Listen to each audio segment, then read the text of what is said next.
Oh, okay, Craig, listen to me. Whatever you do, if you see my wife, do not let her in. She's trying to kill me. The cat was holding me down on the couch, and I couldn't get up because we have a cat rule. The cat's sitting on you. You can't get up. And she came in with the pill and started smothering me, saying something about how bad the Bard and the Warlock was in the D&D 2024. And I don't know what she was taking out on me, but if you see her, don't let her. Hi, Shelley. Hi. Hi, sweetie. I love you. We're the Grumpy Dungeon Masters. I'm Grumpy Dungeon Master Chris. This is a witness, Grumpy Dungeon Master Jay, along with our guests, Grumpy kind of Dungeon Master Kristian. All Hello. credible witnesses to the events, and we're going to talk about bards, warlocks, and sorcerers in D&D 2024, and about how shitty this whole thing is. I mean, great this whole thing is. I thought we were going to talk about coffee. Oh, yes. Wrong podcast, man. Wrong podcast. We could talk about tea. I drink that. Coffee is something I know nothing of. Well, neither is I. My wife was asking me coffee questions, and I was like, I know a wizard of coffee. And then I linked Kristian and my wife together, and that's all I've been talking about for the past month. Oh. I bought a coffee grinder. Oh, no. One of us. My fridge is full of just cold coffee now. It's weird. That's fantastic. It's been working very well. Excellent. All right, so what are we starting with? The sorcerer, the bard, or the warlock? Well, being the bard and warlock are going to be the big topics of conversation. Let's start with the sorcerer, get it out of the way first, and we can all cry about how the sorcerer has changed. Oh, okay. Well, Kristian's the one who actually has all the notes. Hopefully. Yeah, I do have notes. So we'll let you kind of kick this thing off. And what did they change? Because I know they didn't change a whole lot, apparently. No, none of the full spellcasters got a whole lot changed because most of their stuff comes from their spells. So the sorcerer did get a little bit of some things. They got what's people are referring to as basically magic rage. They enter a power up mode. I think it's called innate sorcery, but they enter a power up mode. It's a bonus action, and then while it's active, your spell save DC increases by 1, and you have advantage on attack rolls for any spells that you cast. At first level, for 1 too. minute. That's at first level. Yeah. Cool. Yeah, I mean, I don't have a problem with that. That doesn't sound like that big of a deal. No, it's just a little minor thing to. They're trying to, they're trying to make it different and be like, why are sorcerers and wizards different when they're not that different? And so they're trying to make more areas of difference. Yeah. So, and this is kind of, I guess they're kind of, you power up, you over channel your sorcery for a little bit, and you get real strong. Yeah, like the only real difference between the sorcerer and the wizards, other than having to memorize spells differently, was the fact that sorcerers just get access to less spells, but they get meta magic. And that's it. Yes. There really isn't any other differences besides that. Yeah. Because my daddy is a dragon. And he seduced my mommy, which was a din. Well, that was only in when they first showed up. They were all dragon related, but then they branched out. It used to be their thing used to be that they knew less spells, but they could cast them more often. But now it's meta magic. Yep. So they get meta magic at level 2 now. You can change your meta magic, which meta magic you select whenever you level up. You can swap out one of your meta magic choices for another one. They mentioned they tweak a bunch of the meta magic options. They're trying to essentially not make quickened and twin spell always the best options. Because they are. It's hard. Because they are. Yeah, just hands down they are. So they've increased, I think, the cost of quicken spell, and then they've changed how twin spell works. See, I like that better with 3rd edition because of how powerful quicken spell is. you could cast it, you could use it and everything, but first off, it required more sorcery points to do it. And second off, you were casting the spell at lower levels. And I think Quicken Spell was like at 3 levels lower. So it was pretty damn substantial. Yeah, now I think they just kind of tweaked the amount of sorcery points it costs. So if you're quickening things often, you're going to be burning through sorcery points. So Yeah, I They think did- in all my time, I only ever used subtle spell once. yeah, it's one of those ones that's very situational. Yeah, and even now, like I'm reading, it now allows you to ignore material components as well, as long as those material components do not have a cost specification and are not consumed by the spell. I don't know any DMs that actually require material components unless there is a monetary cost to them. As long as you have for me at least, it's as long as you have a component pouch on you. Like I'm not gonna. It's you assumed you have all the associated weirdness. Yep. Yeah, I like how they changed Twin Spell. I was kind of worried about it. So essentially, you spend your sorcery points to upcast the spell for free, and because upcasting spells usually let you target more than one target, that's how they're getting it. Like you're basically getting the twin spell off of it. So that's not bad. I was really worried that they were just going to nerf that into the ground. That's a clean way of doing it. Yeah. All right, level 3, 4 subclasses: Aberrant Mind, Clockwork Sorcery. Those were in Tasha's, and they are unchanged. The other two are Draconic Sorcery, Wild Magic Sorcery, both previously appearing in the PHB and getting a little bit of a change. I'm sad that Shadow Sorcery isn't one of the 4, because that's my favorite one to play. But yeah, I'm sure they'll rehash it later. They did definitely mention at Gen Con that they are deciding, there's some things that they will probably bring forward. Some of the popular options that did not make the PHB will probably also get a glow up and come forward, but not everything. So, well, I can think of a number of cleric and wizard ones that better be showing up soon. Yeah, same. Anyway, level 5, you get. I do want to say something real quick with Wild Magic Sorcery. They did fix the one problem I had with it, where I played a sorcerer that was Wild Magic in like my first campaign back for 5th edition, and not a single time did I get a chance to roll on the magic search table. It never happened. I never rolled the 1. Okay, even with me getting the free thing from the DM to have to always roll on a spell, I never rolled the 1 to trigger it. And now if I use Tides of Chaos, it automatically triggers a Wild Magic search. So that's Yes. a lot. So I was really disappointed because I was hoping to kill my party with a fireball, at level 1. Cast fireball myself and kill everybody. I really was hoping that would happen. I was the bad guy. I was the big bad for the campaign, and I really wanted that to happen. It never happened, so I'm glad they at least evened it out some.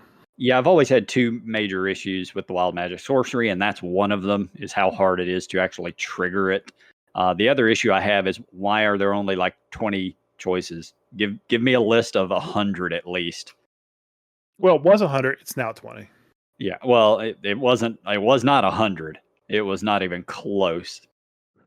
Fortunately, the DM that I play with, he actually had 3 different charts that he would pull from what other people had released out there. So you never really knew what you were going to hit, even if you knew what the number was. That's good. Yep. All right, level 5. Sorceress Restoration. You can regain half of your. You can regain sorcery points equal to half your sorcerer level after a short rest. So easier to get sorcery points back.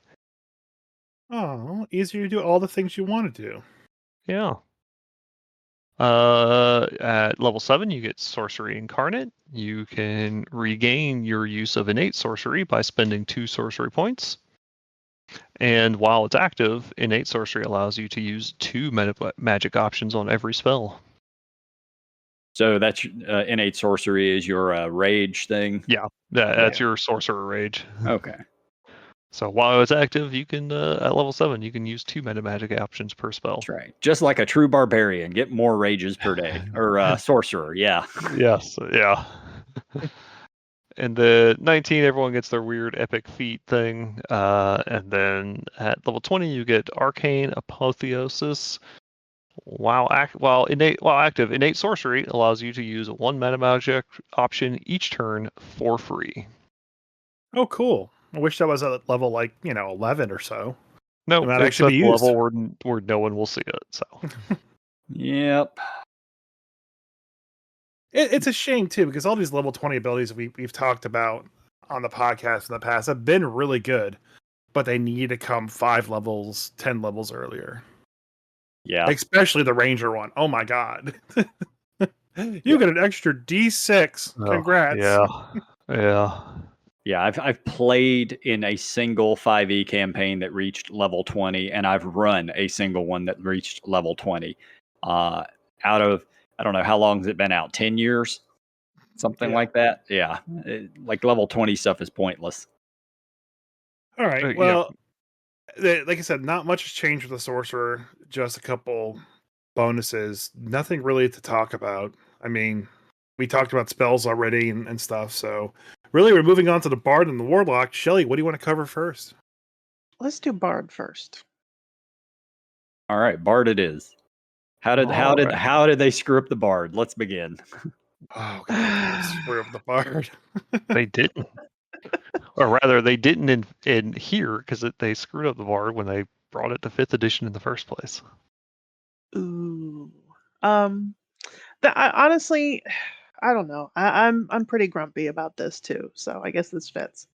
I'll start with the thing that I did like, or well, do you want to go level by level, or just let's have go. me kind of talk about it? Go level by All level and then chime in. Yeah, I'll go level by level, then I'll just pause and let you. We'll let you Let me rant. rant. Don't worry. Yeah. Yeah. That's our whole podcast. Yeah. So level 1, Bardic Inspiration. It lasts an hour instead of 10 minutes. It can be rolled after you fail a D20 test, and it can now be granted to anyone who could see or hear you. So Okay. So I think an hour is. I personally don't have a problem with 10 minutes. I can see how some people might think that that's not long enough, but I feel like an hour is way too long. If you expect that people are going to forget to use Bardic Inspiration in 10 minutes, they're probably not going to remember to use it in an hour. I don't think it's going to make a difference. If somebody's not going to remember to use it, they're not going to remember to use it. And like the example I gave Chris earlier is generally the bard in your party is probably not going to give you bardic inspiration while you're walking through the field in between towns, just randomly give it to you and say, well, you can't use it until we get to the next town. So tough.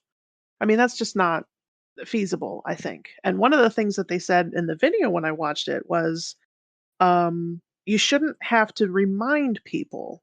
Like the person playing the bard character shouldn't have to be like, don't forget you have bardic inspiration, which is fair, but we're also people, and in the middle of combat, you've got so much going on. There's a very high chance that you might not remember in that instant that you've got a D8 or a D6 or whatever it is. And I don't think it's harmful for somebody to be like, bardic inspiration. I had to do it on Saturday.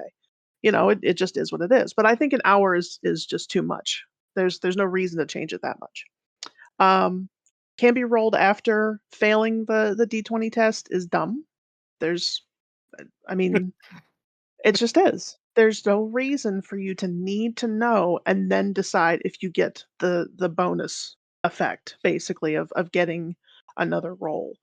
That takes away the chance and the kind of like, ooh, what's going to happen effect of it. If you just get, you roll a 10 and be like, well, I don't like that, so I'm going to roll it again. That's not very fair to everybody else, I think. Granting to a creature who can hear or see you, it is what it is. I get why they changed it to being hear or see, because not everybody plays an instrument apparently as a bard anymore, and they need to be able to make something where it's not about music, apparently. So, a couple of things on that. The 10-minute versus the hour. I really think that makes no difference at all. If they hadn't Mhm. changed it, it wouldn't matter. And if they did change it, it still doesn't matter because of the exact reasons you say. Right. I don't think anyone I've ever played with has had bardic inspiration for more than 10 minutes because they use it within that 10 minutes or they just forget they ever had it. Right. As for the rolling it afterwards, that's how we have been doing it for 10 years. Like that's not even a change for me. That's just putting it in writing how it's already being done. Just like the bonus action for potions, most DMs I think already do it that way. Because they changed how inspiration works to how most DMs are already doing it. I definitely use it this way, and one of the reasons is because most of the time with the way I run my games, and especially online games, but even before that, I tend to have large games. Last time I ran an in-person game, I had 7 or 8 players. It's a large amount of people. So when I am calling for a check or a save, I am saying, hey, I'm telling everyone flat out, I'm not telling you to roll and then going around to tell you whether you fail. I am telling you the DC, and I am telling you what happens if you fail or succeed, and then I'm just moving on because I got too much other stuff to do and letting the people adjudicate. And that situation, there's no instance for them to use bardic inspiration because they already know whether they failed or succeeded. So they have no choice but to choose to roll it afterwards. And I have had a very dramatic encounter in my last game where almost everyone was down except for the cleric and the barbarian, and the cleric got hit with an effect. And he had that one bardic inspiration. He was like, I can only succeed if I roll a 7 or an 8. And he chose to roll it, and it was literally, you could hear everyone holding their breath to see whether he would survive it or they were going to party wipe because he failed the roll. And that was an awesome dramatic moment. So I always use it that way, and I always will. I mean, the one thing about it too is kind of like what y'all are saying, that makes perfect sense because you have a reason for it. And that's kind of the thing about some of the changes they made kind of in general is I feel like a lot of it should still fall to each party and their DM to figure out what works best for them. And I feel like a lot of these changes were just kind of like taking the agency of that away from the group and saying, well, if you just do it this way, everybody does it this way and it's fine. And that's kind of what bothers me a little bit about it too.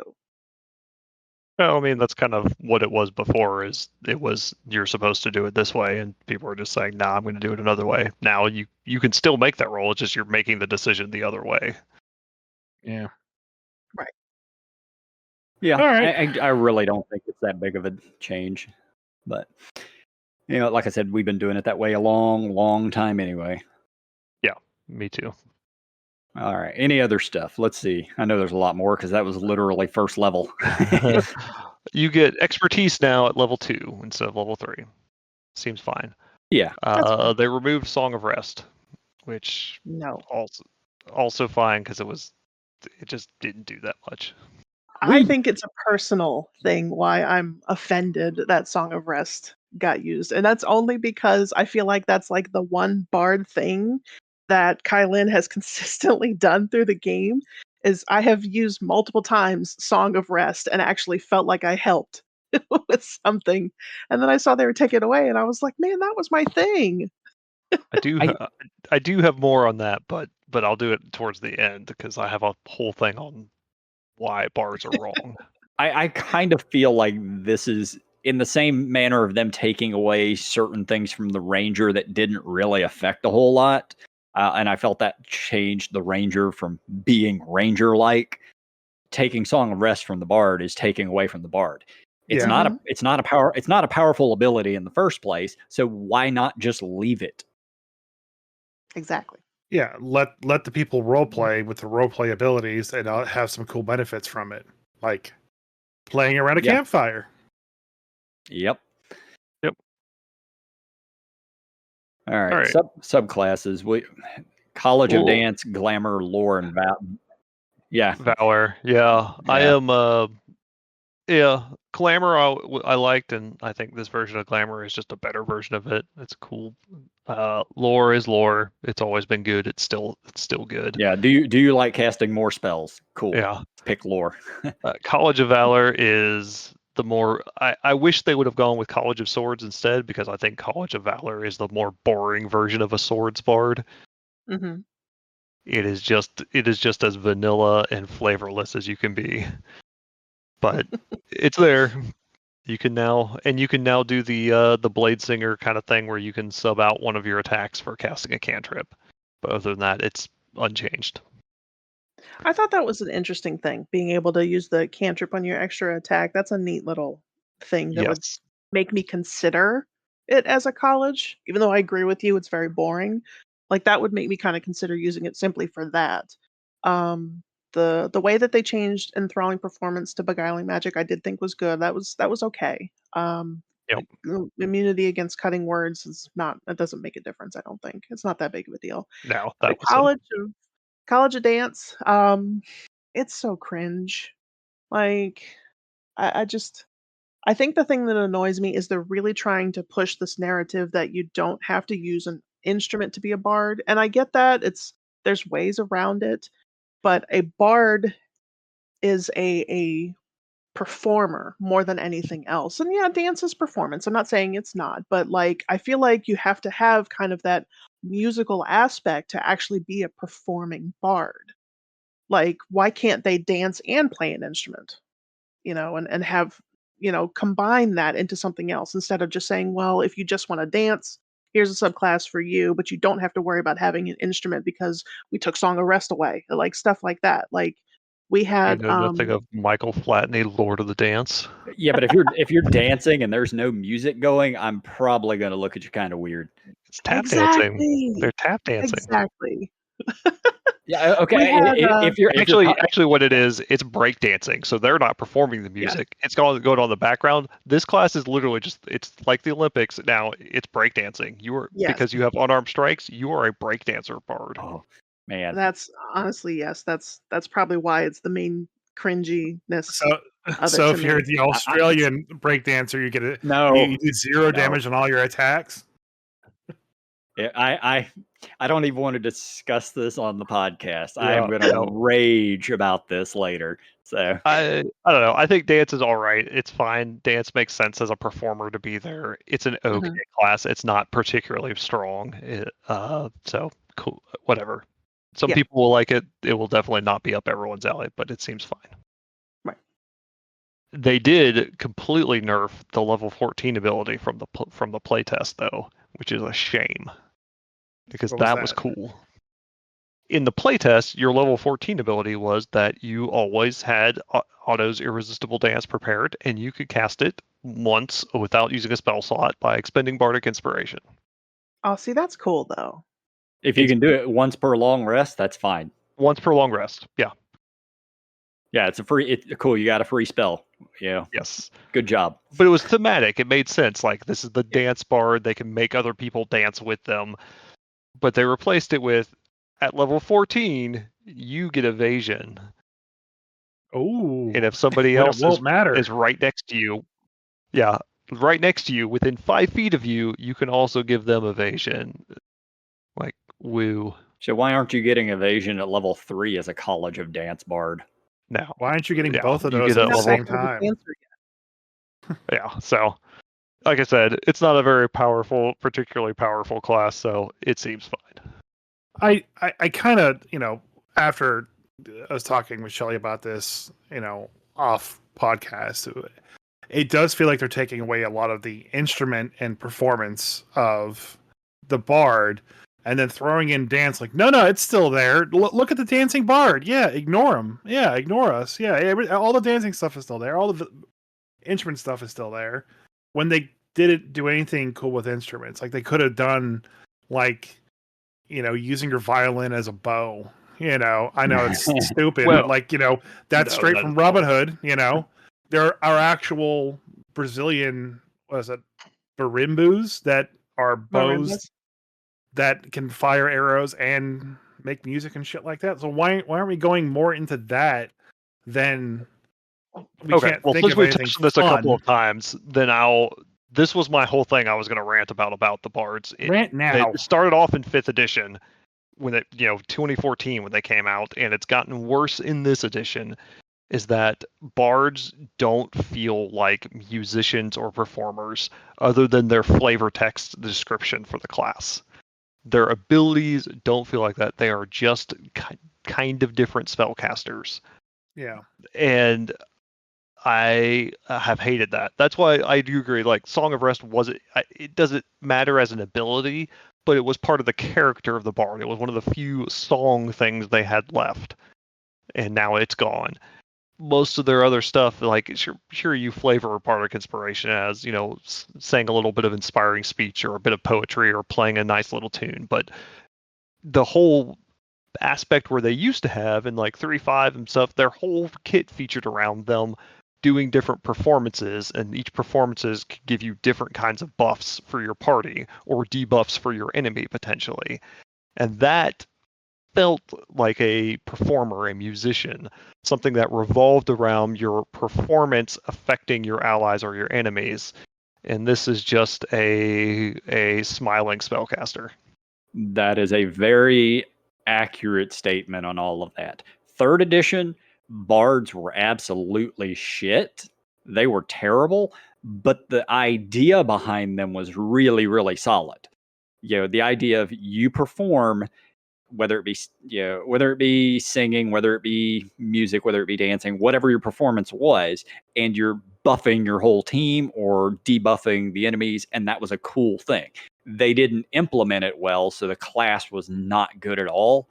But there's no reason by 5th edition they shouldn't have worked out all the kinks and actually made that good. It got better in 3.5, and it really got actually good in Pathfinder. Pathfinder, they made the performances amazing, and bards were one of the better classes because their performances were great, and because you got to select from a number of options for different performances, so you could really pick the kind of bard you want to be, and then customize it even more with the subclass. So you had really good buffing bards, you had really good debuffing bards, and their whole thing, and they were only half casters there. That was part of it. They could put more power into these performances because that was your key ability as a class, was these performances, and not being able to cast 9th level spells. You could only cast up to 5th level spells, but you got really cool performances that could, as you got higher in level, got better and better, and could have stronger effects and could be just as strong as high level spells. And they were great. Yeah, in the same vein as we discussed the ranger, it really shouldn't be all about hexing the enemy or whatever the hell they call it, and it should be more about you're a fighter who lives in the woods. You're really good at tracking. You know herbalism. You're able to heal and do stuff through that. Bard is the same way. It shouldn't be just look, it's a shitty sorcerer. That's not what we want. No, and that is my biggest gripe about what they could have done in this edition of the Bard, is go lean more into the performance, and instead they've leaned away from it and just made it even more of a spellcaster, and that's what makes me upset. I mean, one of the things that really made me want to play a bard for this most recent campaign is we were doing, talking to Chris about the setup of the campaign and stuff like that, and we were going to be doing something in the city, and everybody had to have a job, and I always kind of associated a bard with that kind of a thing, being like you're doing something to really benefit your party, even if you're not necessarily the one in front, tanking everything. And I really was excited to take an opportunity to do something more. And like as we go through the playthrough, and I don't get to do as much stuff that's not RP, and it's kind of sad. I felt kind of disappointed that there wasn't a whole lot for me to do, which is why I love Song of Rest, because it was something that well, there's always time for me to do this, and it's some sort of benefit. So because when we get to counter charm here in a minute, that was the other thing that I was like, this is a really cool idea, but I can't really implement it very well, so I just don't bother with it. We're counter charm. We could jump up to that, because Font of Inspiration is the same. All they did is change is that if you want to get more Bardic Inspiration, you could sack spell slots to regain uses of Bardic Inspiration, which is cool. I like that. Counter charm has always been a good idea, but in 5th edition base, it was the worst implemented ability maybe of any class, because you had to use your entire action to give people around you advantage if someone decided to while you were doing this to cast a charm or frightened effect.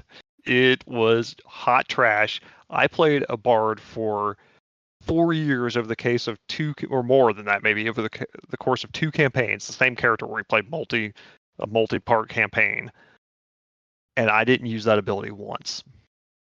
Not a I mean, I've thought about it. single time, because it was always better in any sort of game like this. It is always better to do something proactive to try to eliminate or lock down or prevent an enemy from doing something than maybe you help defend your party, but maybe they don't cast anything like that and you just wasted your turn.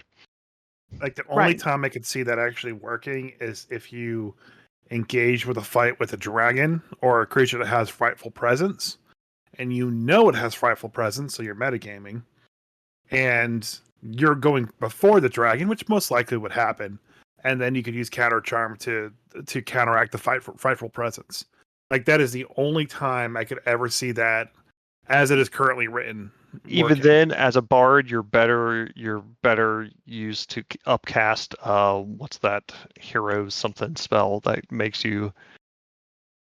There's a first level spell. Presence? Yeah, there's a first level spell that makes you immune to fear, and if you upcast it, you can give it to more people. It's way better to just do that. Yeah. Because you also, that means you and everyone else also gets some temp HP every return.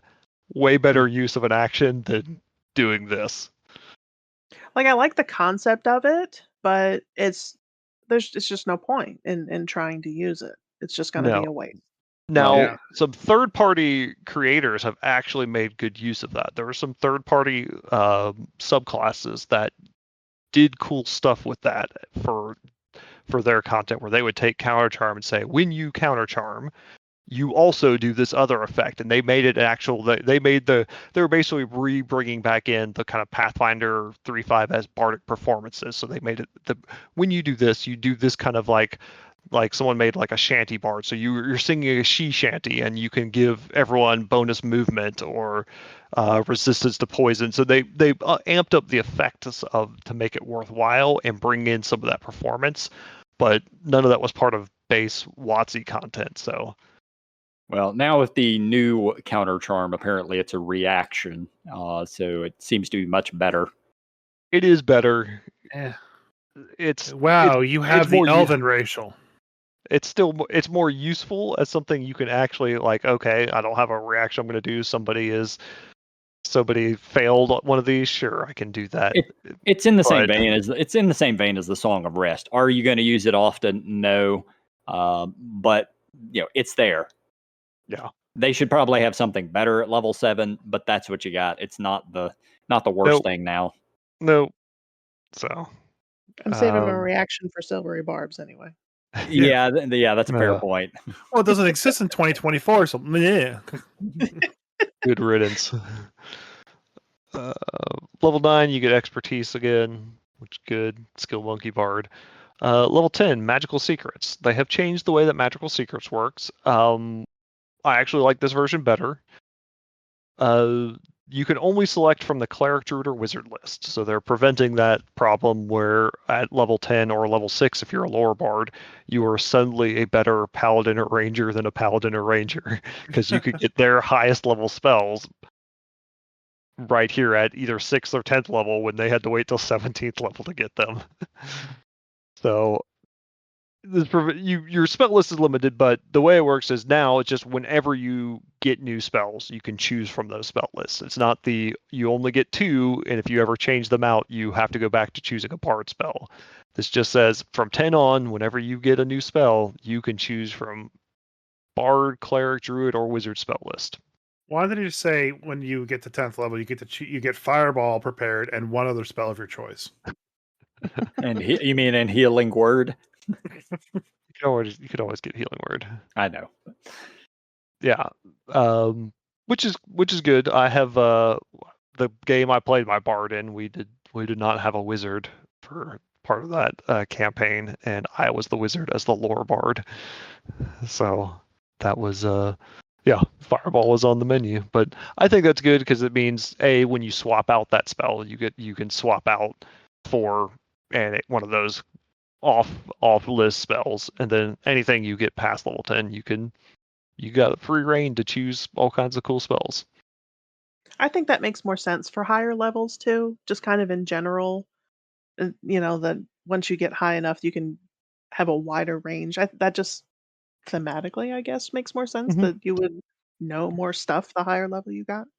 Yeah, it makes them the magical dabbler that they are, kind of with skills already, and they get to Mhm, kind of dabble and pick and choose in other people's spell list a little bit at very high level. So mhm. They're the rogue with wizards.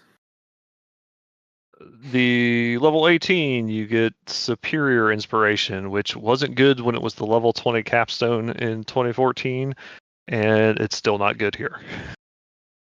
Yep. If you have no bardic inspiration, you get one when you roll initiative. Whoop-de-doo. Now it's if you get one, you get two, and even Oh, if you okay. only have one remaining, you get back up to two. So, woo at 18th level, you're already getting all of them back at a short or long rest, and you could sack spell slots to get them back. So, okay. Yep. And then 20th level, the new capstone, that doesn't matter because no one plays. You get Words of Creation, where you always have Power Word Heal and Power Word Kill prepared, and you can target a second creature if it's close enough. Oh, is that what the possibly means? I couldn't find Yeah, why they it's they explain it in the possible. video. I think it's if it's within 10 feet, you can Okay. select a. So if you can get if it's in 10 feet of the original target, you can select another target. I mean, Okay. hitting two people with power word heal, that's not bad. I That's mean, good. hitting two people with powered kills like going to the Guar concert. I mean, that's great. Yeah, except no one ever dies from that because they have to have Yeah, low hit points and Most yeah, 100 hit points or fewer, which is most NPCs, most nobles. not at level The 20 it isn't. king. yeah. The things you're fighting at level 20, if it's down that low anyways, your party is going to finish it off in a round. So there's little point in you doing this, especially when Power Word Heal is on the table, and that is a way better spell to have to use on your allies. Yep. Oh, it's all hit points. I didn't Yeah, realize that. Oh, Power Word okay. Heal is a fantastic spell. Yeah. Huh. Yeah, especially at 20th level where your Well, barbarian yeah. has 320 hit points. Yeah, Wow. yeah. That is just always the better option. So, but that's the bard. Sad. Yeah. Sad. All right, I guess moving on to the Warlock. What travesty has become the Eldritch beings? Oh, nothing. I like what they did with the Warlock. Did they get rid of them? No. No. Damn it. Thank That goodness. sucks. Boo. Warlocks are the best. And we already have a ranger. So, Same thing. they changed things up at level 1. You can now select one Eldritch Invocation. You get them earlier, and you'll get a little bit more Eldritch Invocations. They have changed the old Pact boons, Pact of the Blade, Pact of the Tome, Pact of the Chain, into invocations. And you can select, these are all options that are available to select at level 1. So you could potentially select one of these, and it also means that as you gain Eldritch Invocations, you could potentially select multiple of them.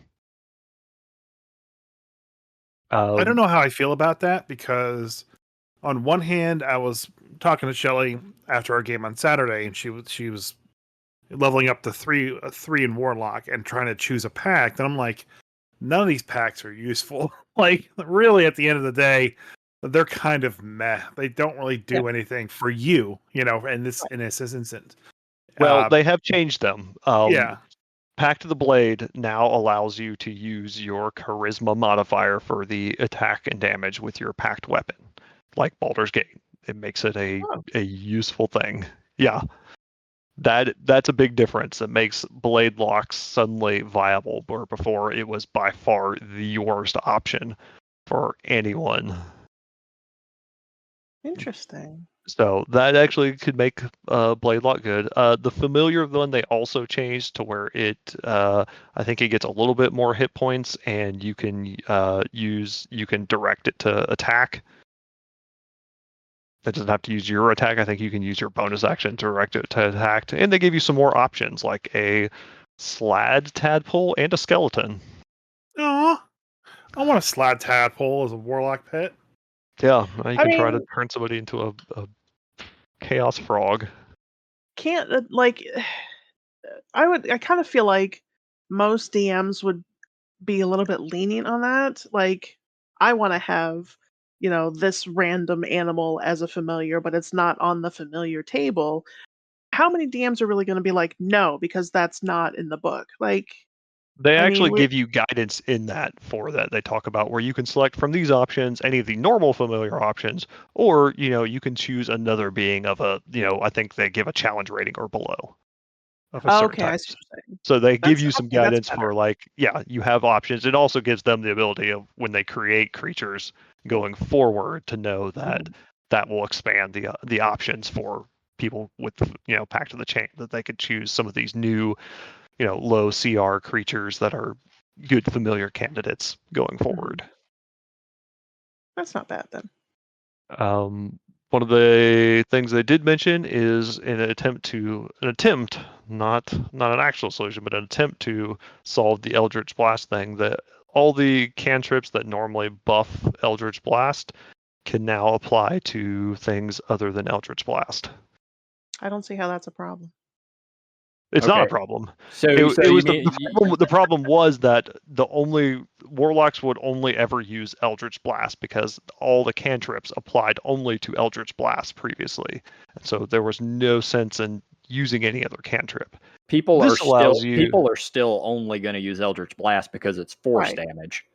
Right. yeah, it's probably among the best. Though I could see some cases where you might want to use Toll of the Dead or something else if you really wanted to. It gives you the option if you really want to play, lean into being a weird ice damage Gen Warlock thing, you can do that. You can pick your Ray of Frost and go to town with it. I love that they allow that, and I'm sure there will be people who do it. Lord knows I would, but every power gamer, which there's a lot of them, are still just going to pick Eldritch Blast they 100 every fucking time. So, Well, But I they'll love choose that it's an Toll the option Dead now. every time because Yeah, it's going to be a D12. well, yeah. Yeah, I love that it's an option, and I think that's great that they expanded that. You're right. It's most of the time going to be Eldritch Blast, but you can at least build outside of that if you want to, for people that want to get more creative and not be boring. But they I can- improved I can Acid definitely Splash, see that. guys. I can see it making it more welcoming to play a warlock instead of it being kind of one note. And like you said, if they want to use Toll the Dead or if they want to use anything else to make it a little bit less in the box, spooky, scary kind of thing, and branch out from it. I think that's fair. To make it a little bit more interesting. I can see that. Yeah, I could see Celestial Warlocks picking Sacred Flame and going to town. Right. But so those are all the level 1 changes. Those are all level 1 changes. All stuff I feel pretty good about. I like them. They did also note that all the invocations that used to say, "Hey, you get this spell, but you have to expend a Warlock spell slot," that they are not doing that anymore. And that so most invocations, if you pick up a spell from an invocation, you're probably going to get to cast it once without expending a Warlock spell slot. I love that change. Yes, which is a good change because you have so few in the levels of play that actually sees plays between levels like 1 and 10 or 1 and 12. A Warlock's going to have 2 spells. Yeah. I've played around with the Warlocks. I've played in games with Warlocks. We're playing Solasta and D's playing a Warlock, and it's literally just Eldritch Blast every time because you have 3 spells, 2 spells. You just don't have any other options. Yeah, that's why they are so leaning on that Eldritch Blast, because their spell slots are so precious. You're like, well, if I have, Dispel Magic, I want to save it until when I need it. Like, I don't want to just throw down the spell here. So, but I think that's a good change for the invocations. That way, if you pick up an invocation with a spell, you can at least get a one casting of it off without having to worry about your precious spell slots. Yep. So level 2, they get Magical Cunning. Once during a long rest, they can complete a 1-minute ritual that restores half of their pack magic spell slots. So Most of the time 1. But they can get a spell slot back a little bit easier.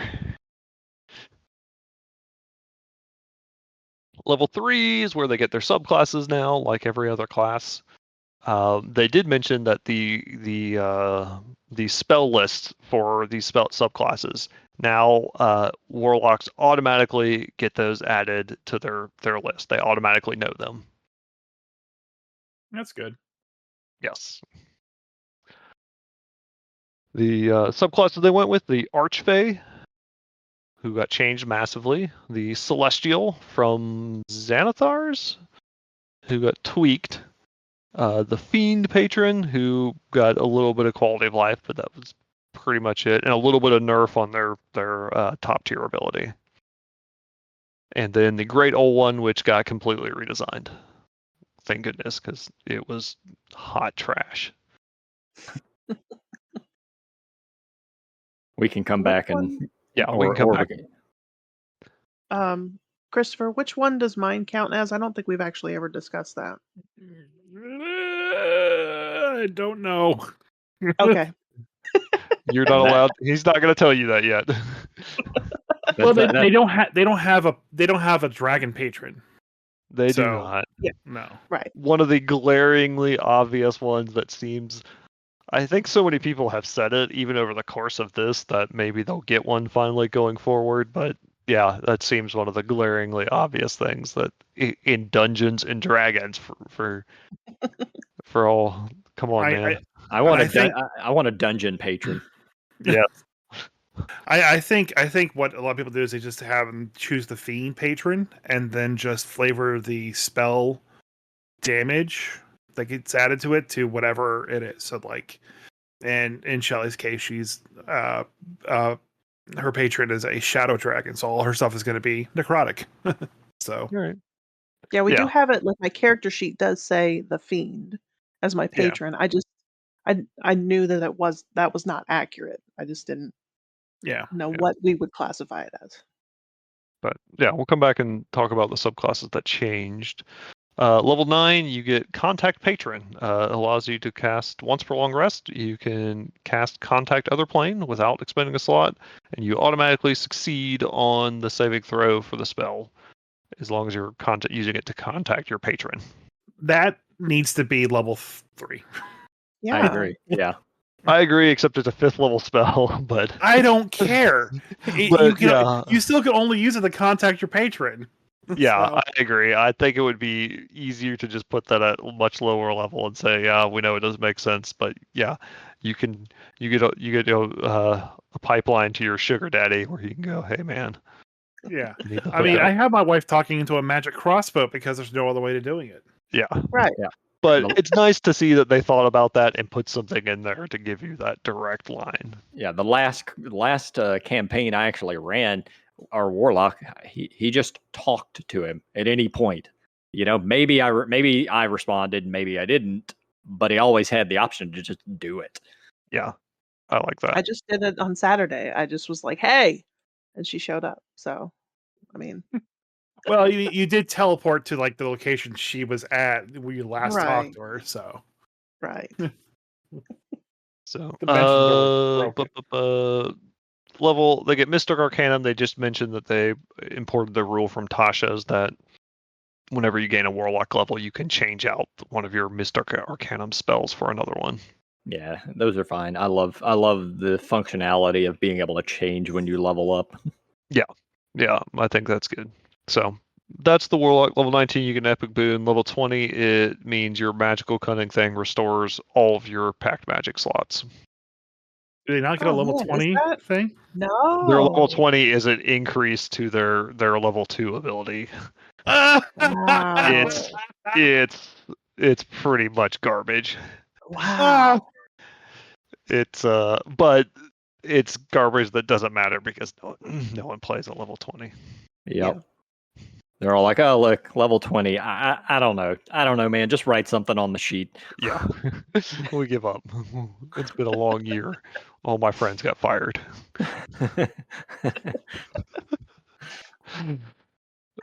So, the subclasses, the Fiend didn't change a whole lot. They got some updates yet to be named to their spell list, and they did specify that with your what is it? Your not your Dark One's luck, but your Dark One's blessing or whatever. That if you just have to be close to within 30 feet of a target that's getting killed to get your temp HP from it. So you don't have to be the one to land the final blow. You just have to be close enough to collect the soul. Huh.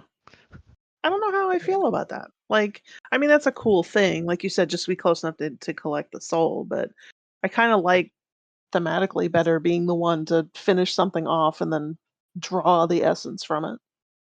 Yeah, I think they did it more just because you couldn't. It was when you have it that way where you have to do it, you could never really guarantee you were ever going to Right. get it. And I definitely had a player in a game of mine that never once got it because there was always somebody else stealing the kills, and he just never got that ability ever for the entire God damn campaign. Fighting paladins. So Oh. I see one thing on here I absolutely hate under the Feed patron. Instead of once per long rest, you can use Dark One's own luck a number of times equal to your charisma modifier and use Hurl Through Hell again by expending a Pact Magic spell slot. If you have not partaken of Hurl Through Hell, it's probably the most busted thing in 5e besides maybe Silvery Barbs. It's really, really bad. So I'll read the exact wording from the wiki. Starting at 14th level, when you hit a creature with an attack, you can use this feature to instantly transport the target through the lower planes. The creature disappears and hurtles through a nightmare landscape.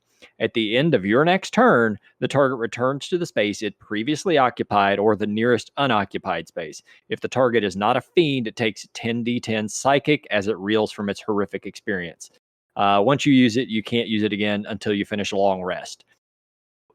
So that might not sound that bad. If it's a fiend, it doesn't take any damage. If it's not a fiend, it takes 10d10. On top of that, you take any monster because there's no save. There's no save at all to this. You just have it happen.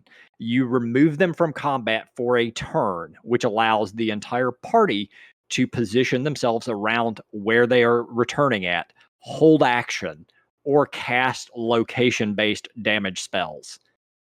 And as soon as that monster pops back in, they take the 10d10, they take all the attacks from the melee, and whatever other damage might be in that space they appear in.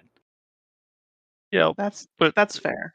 but it's at 14th level that almost no one gets to. So Well, hold on. Do you know what actually is funny? That was essentially a third level cleric spell in 4th edition. All right, you see a target, you pop them out of existence for 5 rounds. They can use a healing surge each round to heal themselves, and then they pop back into existence at that same square or the nearest unoccupied square. That was at 3rd level, and monsters didn't have healing surges, and there was no save. So you could look at Orcus and go, "You're gone," and then do everything you guys just said, but also have 4 rounds of healing yourself and getting yourself re-prepared. Not just one turn, and then they pop back in. Yeah, you can already cast Banishment's a 4th level spell. Yeah. There's a save against Banish. But it's a charisma save, which almost no monsters have a good charisma That might save. be true, but boss monsters tend to have legendary resists. So they got to burn through those before you start banishing successfully. This is one where you have to hit the target. It's just a different kind of thing. Yeah, you have to successfully hit them. Yeah, but okay, you're a warlock, so you cast Eldritch Blast and you fire 3 Eldritch Blast at level 14. So you're gonna hit. Like you're almost guaranteed to hit in one of those 3 attacks. So at that point, I had my players use this shit on me many times, and it ruins encounters. Just straight up, your boss. Oh, it had 300 hit points. Cool. As soon as it comes back, there it took 250. So yeah, I'm not happy that gets to be used multiple times.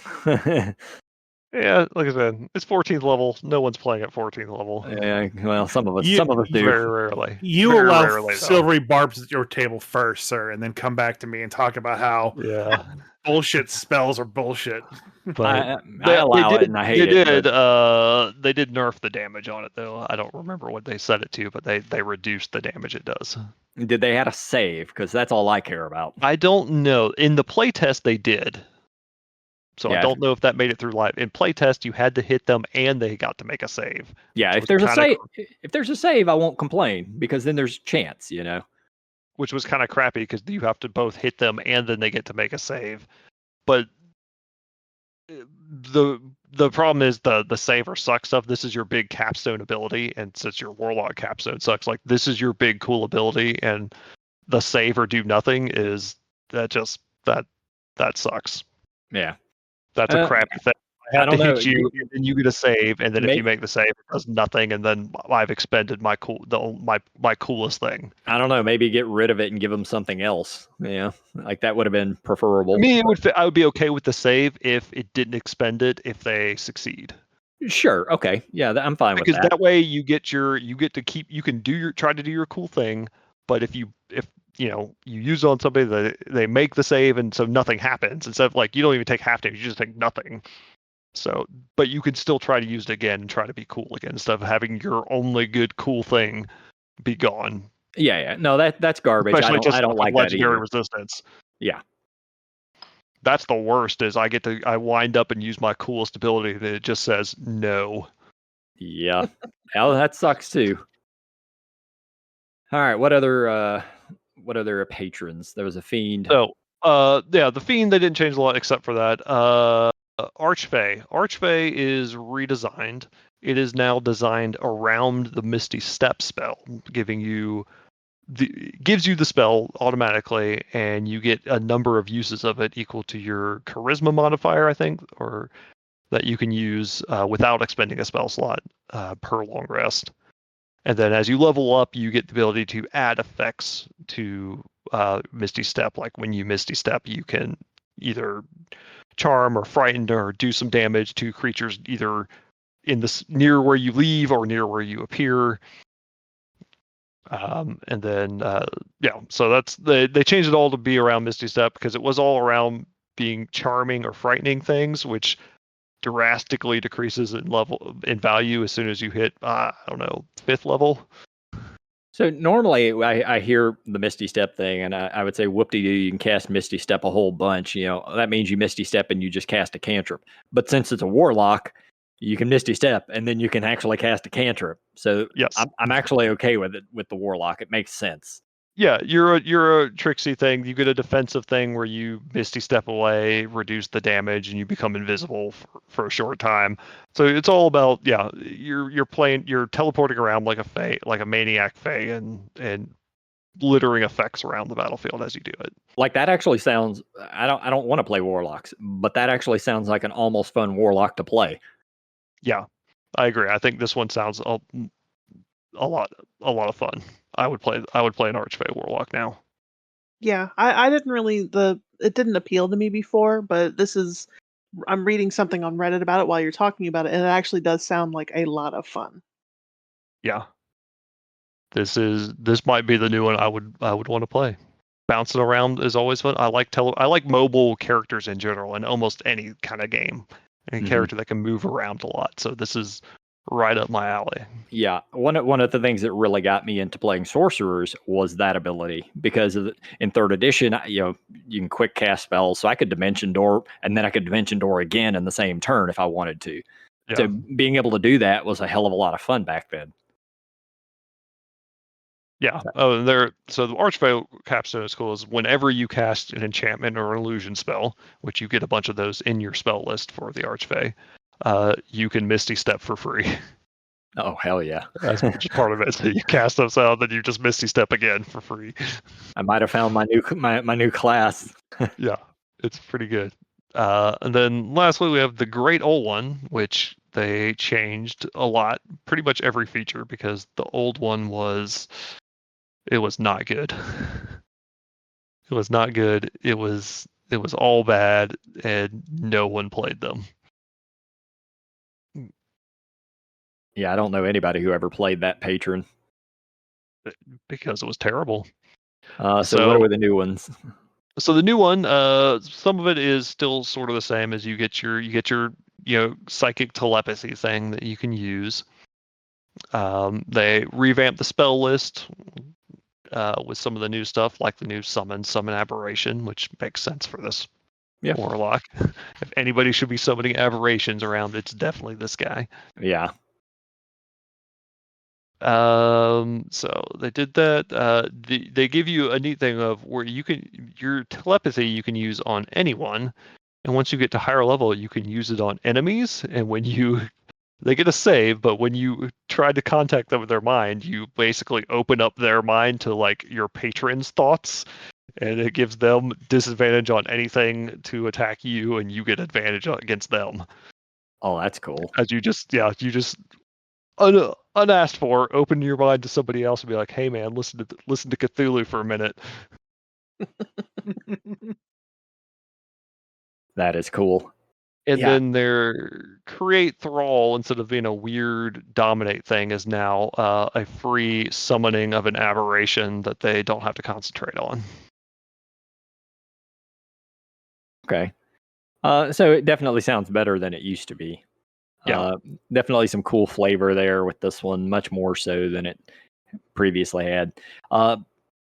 They also get Eldritch Hex, so it ramps up your Hex spell, so that I think you can change the damage type to Psychic, and it also get, when you choose the ability score, they also get disadvantage on that type of saving throw. Okay. I am down with that. Yeah, that's really cool. Yeah, I remember 3rd edition, there was a prestige class. I think it was called the Alienist. Do you remember that one? Yes, I do. Yeah, where it was basically you are in contact with outer planes beings. And by outer planes, I mean, Cthulhu-esque style monsters. And they whisper secrets to you. And over 10 levels, you slowly turn into one of them. And it was one of the neatest, even it might not have been the best, but it was a really, really cool spellcaster class. Yeah, no, it was actually pretty good. It was definitely not the most twink, but it was a lot of fun, and it was one of the most flavorful ones. Like the whole thing where you were slowly transforming, kind of like the what was it, Hellboy, that Rasputin, where he's slowly getting more tentacles under his skin. Yeah, exactly like that. And it was a wizard prestige class, if I remember right. I mean, you could be anybody could do it, but you needed certain you needed to be able to cast, I think, 3rd level spells or something before you could take it. So yeah, it was cool. But yeah, this reminds me of that. Yeah, it's that flavor of like, I am in direct contact with something I should not be, and I can let you listen in on the conversation. Yeah. Whether you want to or not. Right, and that's what brought that into my mind, was the fact that you could talk to your enemies and make them listen into shit they shouldn't be hearing also. Yeah. Okay, so as I'm not a fan of the Warlock in general, I have to say there are some good changes in there. The fact that I am actually kind of piqued to play one of those.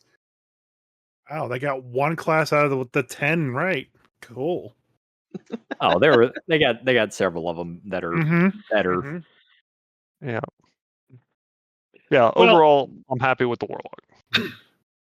Well, overall, one of the reasons why I want to bring Shelley on for this discussion about the Bard and the Warlock was you as the audience have heard our ramblings over these class reviews for weeks now about how we thought and what we thought about the kind of new D&D 2024 and how the changes are good or bad. And we've covered all the classes now. So I wanted Shelley as a player, and you could focus it more on just the Bard and the Warlock if you like, but as a player, how do you feel about all these changes that have been kind of coming through with D&D 2024? It makes me nervous in a way. I think part of it is because I don't have a lot of experience. I guess I can call myself an experienced player now because I've been playing for a few years, but it makes me nervous like to have all these changes, and it's a lot. It's a big amount of stuff that people are going to have to relearn. And right now the popularity of D&D is still pretty high, and I feel like a lot of it is going to take away from some of the appeal that people were seeing in the last couple of years, because it's got a lot of what is it I said earlier? If everybody is something, then nothing is anything. Like when I was talking about with the bard, how they are pulling away from needing to have some sort of musicality to the character. If you don't want to play an instrument, but you like being a sort of caster or sort of rogue, maybe you should be a bard. Like, I feel like there's a lot of homogenous, like, growth that they're putting together, and it just makes me nervous because it just in general kind of makes it less fun. I told Chris when we were talking about it, I think the last time, right after the last time I was on the podcast, I don't want to play this. The Warlock stuff sounds really fun, and I'm glad that they have a lot of those changes. But in general, I don't want to play this edition. I would much rather stick with 5e. But that's me. That's the kind of player I am. 5e is very easy. I'm aware of that. I'm used to it. It makes sense to me. And while there are some nice changes, I don't think a lot of it was necessary for the game to be played. But I understand why they're making changes, and I understand it's been a very long time since they've made these kind of changes. But I just don't get a good vibe from it as a player. A lot of the changes they're making are very specifically in regards to the virtual tabletop. Hmm. They want things that work in video game form. They want things that work online very easily, and they're not subjective. So they need Right. actual hard numbers for everything. Uh, I am absolutely in agreement with you, and that removes a lot of the flavor of the classes. A lot of and this has been an ongoing issue with fifth edition for a long time anyway, where a lot of the classes are just like every other class. Hmm. I've bitched about it enough on this podcast over the years. There's very, very few classes that I have any interest in playing, very few subclasses I have any interest in playing, because they all feel the same. And that's not going to change with this edition. Right. No, it's very high. This is a very high fantasy game. Almost every class is a spellcaster now, especially now because they rangers and paladins get their spells at first level. So literally everyone's a spellcaster except for barbarians, fighters, and rogues. And two of those have spellcaster flavors options in though. So yeah, they solved the what should classes do with spells. That's what And that classes takes should do. away from it. Yeah, I that agree. takes away from it. I agree.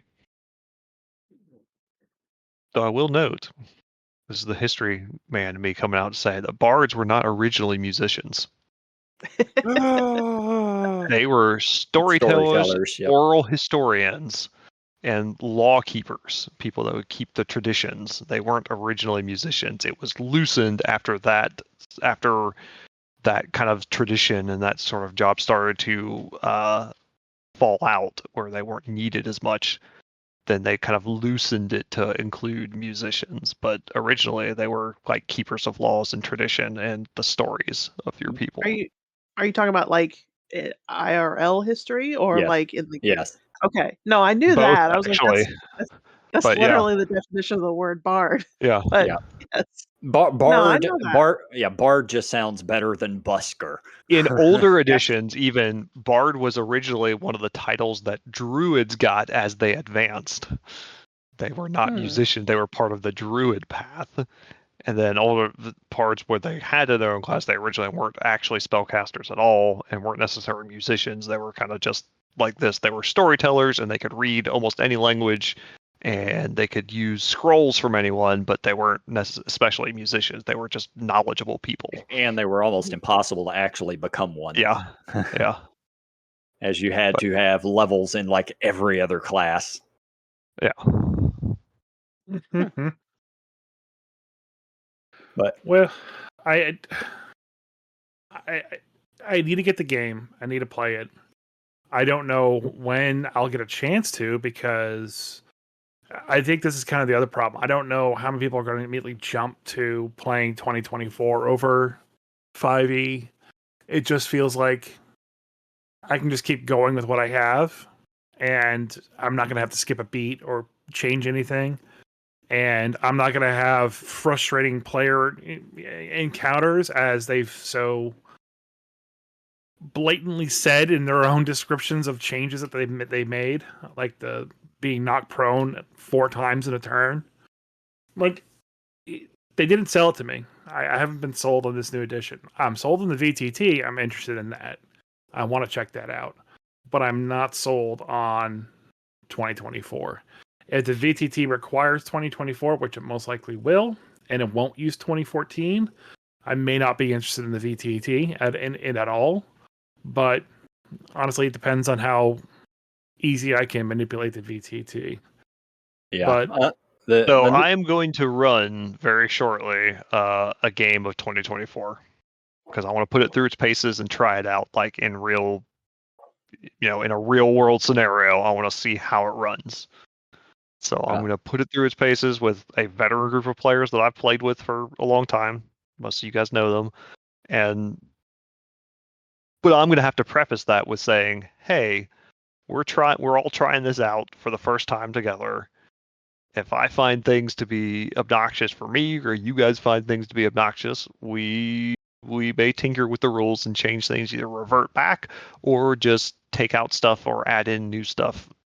Figure it out." But I'm gonna kind of preface it with this is a test drive of the new system to see how it goes in real time. Yeah, I'm currently playing in 2 different 5e games, and I've talked to both of the DMs about it when this edition actually hits in about a month or so, whether or not we'll be going over to it. And nobody has a solid answer. I think it's going to be we need to get the book. We all need to look through the book, and then the DM and the players sort of decide, do we want to play around with this or not? I think we're all leaning towards going that way, but nothing's written in stone yet for that. Yeah. I'm only because I'm starting up a new game, so I'm waiting for it to come out first so that I can give it a true, first to 10th level, put it through its paces and see how it runs, kind of thing. Yep. Why don't you start at level 15? No. Maybe I actually get a chance to use that level 20 ability that they'll never get a chance to use. I mean, I do not want to play high level D&D. I'm not interested. You could start at level 10 and play Eva Vecna. Pass. It was a poorly designed adventure with poorly stated creatures, and no. The high level D&D holds no interest to me. It becomes a slog. Everything has too many hit points and too many saves. It takes too long. It's not fun. I am very much waiting for a reissuing of Shadow Dark. Me too. And once that happens, I will purchase a copy of it, because that interests me a lot more. I'm waiting for when the player's handbook comes out, all the stuff from D&D DM's Guild, to come out, like the 2024 D&D fix rule thing for $17. Buy this. And it's a PDF of guys' homebrew rules to fix what they think the problems are for a game they've never played. Oh, those probably are already out there. They're not out there. They're not out there yet because they're not allowed. They're written up and ready. The second it gets published, and you can publish stuff for D&D 2024, then they'll hit DM's Guild. But it's not allowed right now. Literally the day the book drops. That's when those are all hit. Yep. All right. Well, that's all the classes, and I think that's our last big discussion on 2024 until we actually get it. So yeah, I mean a lot more info is out there because people have previewed the book on their channels by this point, but they all got taken down. Well, sort of. Yeah, I'm not even gonna get into that big to do. that was a whole other ordeal. All right. Well, we'll wrap it up there. We're running a bit long, so thank you all for listening, and we'll have more fun stories because we haven't talked about our games for like a month and a half, 2 months now. So, yep. Yeah. We'll have to figure something out for next week. Grumpy story time. Yeah. Yeah. All right, guys. Thanks for listening. Right. Bye, everybody. Bye.